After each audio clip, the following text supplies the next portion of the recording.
Hello everyone! Welcome back sa aking channel. So ayan guys, gusto nyo ba mag-post sa Messenger Notes? Ayan.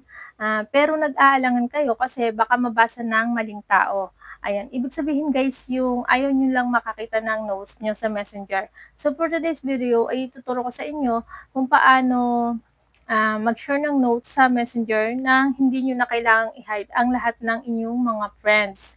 Ayan. So, ayun na nga guys, ituturo ko sa inyo ng detalyado ang lahat kung paano gamitin ang privacy settings, ayan, para kontrolado mo kung sino lang ang makakakita ng updates nyo. Ayan, sobrang dali lang nito guys. Kaya naman, kung ikaw ay bago lang or napadaan lang dito sa aking channel, huwag mo kalimutan mag-subscribe. Siyempre, like mo na rin at hits mo yung bell button dyan sa baba para lagi kayong updated sa aking mga latest upload. So guys, mag-umpisa na tayo. Let's start. Ito na guys, buksan natin ang ating messenger. And then, itong profile natin dito sa kaliwa. Ito guys, pindutin natin. Ayan, tapos maglalagay kayo dito ng yung notes nyo. Ilalagay nyo dyan. Then, kapag nakapaglagay na kayo ng note nyo dyan, pindutin lang natin ang change dito sa ibaba. Ayan. Then, piliin natin guys ang custom.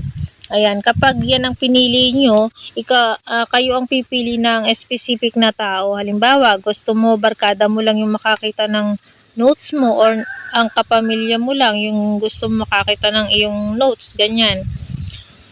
Then, kapag nakapili na kayo, kapag napili nyo na yung custom, pindutin natin itong, choose who can see your note. Ayan, wait lang natin guys.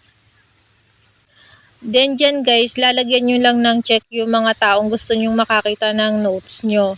Ayan. Then, yung mga hindi nyo naman dyan mache-checkan, ayan, hindi nila malalaman na nag-post na kayo ng notes nyo, na meron na kayong notes. Ayan.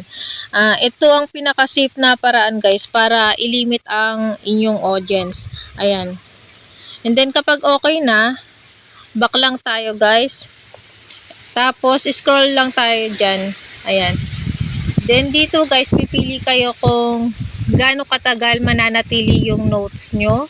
Ayan. Then kalimitan 24 hours yung pinipili dyan. Depende sa inyo kung ano yung gusto nyong piliin dyan. Kung 3 hours, 6 hours, 12 hours, 24 hours. So, sa akin dyan ay 24 hours. Ayan.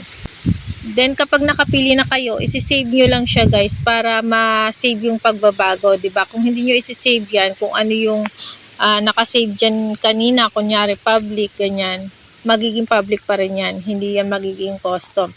Kaya i-save natin siya guys.